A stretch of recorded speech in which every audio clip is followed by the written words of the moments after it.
ಕ್ಷೇತ್ರವಾಗಿದೆ ತುಮಕೂರು ಲೋಕಸಭೆ. ತುಮಕೂರು ಬಿಜೆಪಿ ಟಿಕೆಟ್ಗಾಗಿ ಆಕಾಂಕ್ಷಿಗಳು ಕಸರತ್ತನ್ನ ನಡೆಸ್ತಾ ಇದ್ದಾರೆ.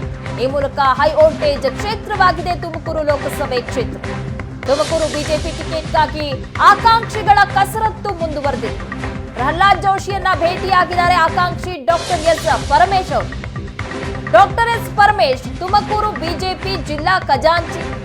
ಲೋಕಸಭಾ ಟಿಕೆಟ್ ಆಕಾಂಕ್ಷಿಯಾಗಿರುವ ಡಾಕ್ಟರ್ ಎಸ್ ಪರಮೇಶ್ವರ್ ವೈದ್ಯರ ಕೋಟಾ ಅಡಿ ಟಿಕೆಟ್ ಅನ್ನ ನೀಡುವಂತೆ ಒತ್ತಾಯ ಮಾಡಿದ್ದಾರೆ.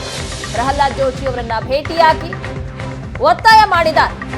ಹುಬ್ಬಳ್ಳಿಯ ಪ್ರಹ್ಲಾದ್ ಜೋಶಿ ಮನೆಯಲ್ಲಿ ಭೇಟಿಯಾಗಿ ಚರ್ಚೆ ನಡೆಸಿದ್ದಾರೆ. ವೈದ್ಯರ ಕೋಟಾದಡಿ ಟಿಕೆಟ್ ನೀಡುವಂತೆ ಡಾಕ್ಟರ್ ಪರಮೇಶ್ ಮನವಿ ಮಾಡಿದ್ದಾರೆ. ಸೋಮಣ್ಣ ಮಾಧುಸ್ವಾಮಿ ಮಧ್ಯೆ ಈಗ ಪರಮೇಶ್ ಭರ್ಜರಿ ಲಾಬಿ ನಡೆಸ್ತಾ ಇದ್ದಾರೆ. ಹುಬ್ಬಳ್ಳಿಯ ಪ್ರಹ್ಲಾದ್ ಜೋಶಿ ಅವರ ಮನೆಗೆ ಹೋಗಿ ಭೇಟಿಯಾಗಿ ಚರ್ಚೆ ನಡೆಸಿದ್ದಾರೆ. ಈ ವಿಚಾರಕ್ಕೆ ಸಂಬಂಧಪಟ್ಟಂತೆ ವೈದ್ಯರ ಕೋಟಾದ ಅಡಿಯಲ್ಲಿ ಟಿಕೆಟ್ ಅನ್ನ ನೀಡುವಂತೆ ಮನವಿಯನ್ನ ಮಾಡಿಕೊಂಡಿದ್ದಾರೆ.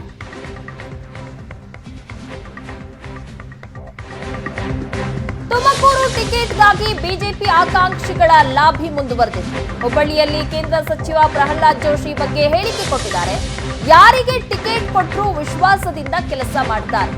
ಸೋಮಣ್ಣ ಮಾಧುಸ್ವಾಮಿ ನನ್ನ ಜೊತೆ ಮಾತಾಡಿದ್ದಾರೆ. ಟಿಕೆಟ್ ಹಂಚಿಕೆ ಬಗ್ಗೆ ಹೈಕಮಾಂಡ್ ತೀರ್ಮಾನ ಮಾಡುತ್ತೆ. ಹೈಕಮಾಂಡ್ ತೀರ್ಮಾನದಂತೆ ಹೊಂದಿಕೊಂಡು ಹೋಗ್ತಾರೆ. ಯಾರಿಗೆ ಟಿಕೆಟ್ ಕೊಟ್ಟರು ಸಹ ಹೈಕಮಾಂಡ್ ಏನ್ ತೀರ್ಮಾನ ಮಾಡುತ್ತೆ ಅದಕ್ಕೆ ಹೊಂದಿಕೊಂಡು ಹೋಗ್ತಾರೆ ಅಂತ ಪ್ರಹ್ಲಾದ್ ಜೋಶಿ ಅವರು ಹೇಳಿದ್ದಾರೆ. ತುಮಕೂರು ಬಿಜೆಪಿ ಟಿಕೆಟ್ ಆಕಾಂಕ್ಷಿಗಳ ಪಟ್ಟಿ ದೊಡ್ಡದಾಗ್ತಾನೆ ಇದೆ.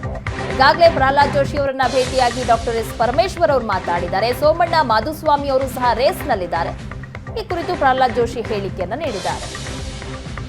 ಭಾರತೀಯ ಜನತಾ ಪಾರ್ಟಿ ಯಾರಿಗೆ ಟಿಕೆಟ್ ಕೊಟ್ಟರು ಸಹಿತ ಅತ್ಯಂತ ವಿಶ್ವಾಸ ನಂಬಿಕೆಯಿಂದ ನಾವು ಕೆಲಸವನ್ನ ಮಾಡ್ತೀವಿ ಅಂತ ಎಲ್ಲರೂ ಹೇಳಿದ್ದಾರೆ. ಅವರು ಹೇಳಿದ್ದಾರೆ.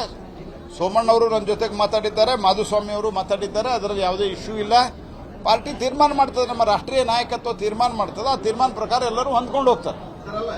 ಭಾರತೀಯ ಜನತಾ ಪಾರ್ಟಿ ಯಾರಿಗೆ ಟಿಕೆಟ್ ಕೊಟ್ಟರು ಸಹಿತ ಅತ್ಯಂತ ವಿಶ್ವಾಸ ನಂಬಿಕೆಯಿಂದ ನಾವು ಕೆಲಸವನ್ನ ಮಾಡ್ತೀವಿ ಅಂತ ಎಲ್ಲರೂ ಹೇಳಿದ್ದಾರೆ. ಅವರು ಹೇಳಿದ್ದಾರೆ. ಸೋಮಣ್ಣ ಅವರು ನನ್ನ ಜೊತೆಗೆ ಮಾತಾಡಿದ್ದಾರೆ. ಮಾಧುಸ್ವಾಮಿ ಅವರು ಮಾತಾಡಿದ್ದಾರೆ. ಅದರಲ್ಲಿ ಯಾವುದೇ ಇಶ್ಯೂ ಇಲ್ಲ.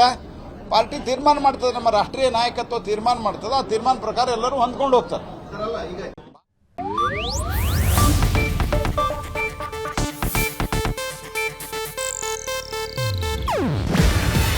ಇದು ಏಷ್ಯಾನೆಟ್ ನ್ಯೂಸ್ ನೆಟ್ವರ್ಕ್ ಪ್ರಸ್ತುತಿ. ನೀವು ನೋಡ್ತಿದ್ದೀರಾ ಏಷ್ಯಾನೆಟ್ ಸುವರ್ಣ ನ್ಯೂಸ್.